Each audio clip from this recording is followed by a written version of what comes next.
Hey, what's up, film friends? I had to hop on here today because there is big news in the world of film.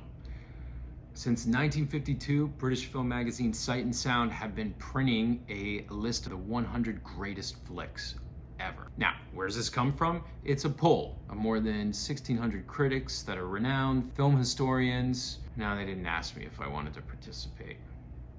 Jerks. So once a decade for the last 70 years, they've been flying out. The first 5 lists, Orson Welles' Citizen Kane was number 1.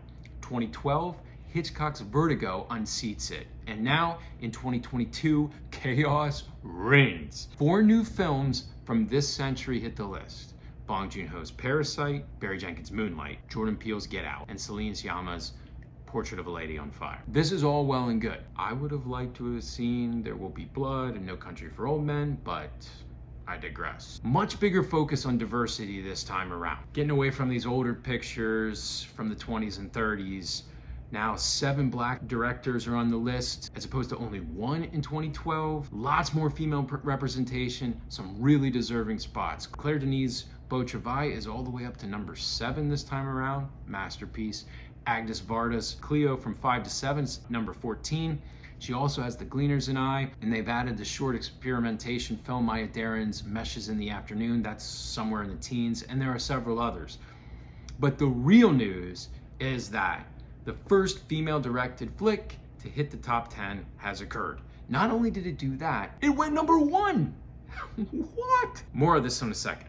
Ooh, cliffhanger. Let's just make a couple quick notes. We could play a little game of too high or too low. David Lynch's Mulholland Drive, now on the list at number 8, as opposed to Blue Velvet, which is way down there somewhere in the 80s.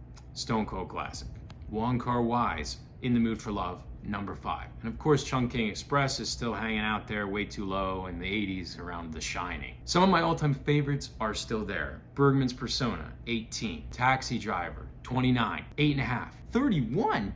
What? I think that was number 8 in the last list. Now it's down, that's too far. Tarkovsky's Stalker, 43. Akira Kurosawa's Rashomon is somewhere on the list, but it's too low. And Akiru is nowhere to be found. Now, Portrait of a Lady on Fire debuts at 30. After 2 years? I don't get it, guys. That's just too high. Look, I'm all for the diversity push as long as it's not too agenda-driven, which I kind of think this one is, by the way. But listen, you gotta hear what got pushed out. Raging Bull, Godfather 2. What? 2 Orson Welles flicks, Robert Altman's Nashville, Roman Polanski's Chinatown, Bergman's Wild Strawberries and Seventh Seal, and no Steven Spielberg! Are you freaking kidding me? Oh, there's more. Final big reveal, number 1, Chantal Akerman's Jean Dalmat. A film I've never seen! I know.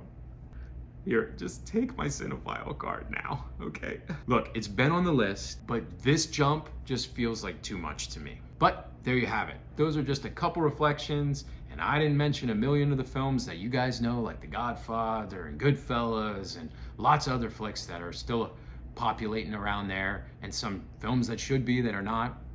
Pulp Fiction. But Sight and Sound List 2022, go check it out for yourself. Stay firm, my friends.